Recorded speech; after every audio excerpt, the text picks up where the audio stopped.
আসসালামু আলাইকুম এভরিওয়ান। তো রাত্রেই এই শর্ট ভিডিওটা বানাচ্ছি। তো এখানে দেখো ভাত হচ্ছে, ডাল করে দিয়েছি, আলু সিদ্ধ আর ভাত করেছি। তো তারপরে ভাবলাম যে একটু বট ভাজি করব, তো তোমাদের সাথে একটু শেয়ার করি। তো এখানে আমার ভাতটা হয়ে গিয়েছে, তো ভাতটা নামিয়ে তারপরে আমি বটটা ভাজি করব। তো তার আগে আমার একটু পেঁয়াজ কেটে নিতে হবে, কারণ আলু সিদ্ধর জন্য পেঁয়াজ কাটতে হবে। আলু সিদ্ধ যেহেতু ছানবো, তো আলু সিদ্ধ আর শুকনো লঙ্কা দিয়েই ছানবো, নাহলে খেতে ভালো লাগে না। তো এখানে আমি পেঁয়াজটা কেটে নিচ্ছি, তারপরে বটের পেঁয়াজটা আমি পরে কাটবো।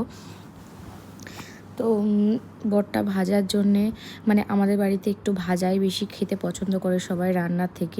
রান্নাটা অত খেতে চায় না, ভাজা হলে একটু ঘি দিয়ে সবাই খেতে ভালোবাসে।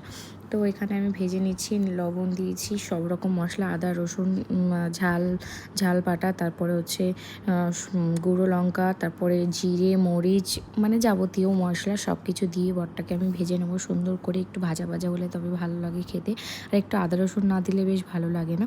তো এখানে আমার সমস্ত কিছু রেডি হয়ে গেছে। তো কেমন লেগেছে ভিডিওটা জানিও, লাইক কমেন্ট শেয়ার একটা সাবস্ক্রাইব করে দিও। বাই।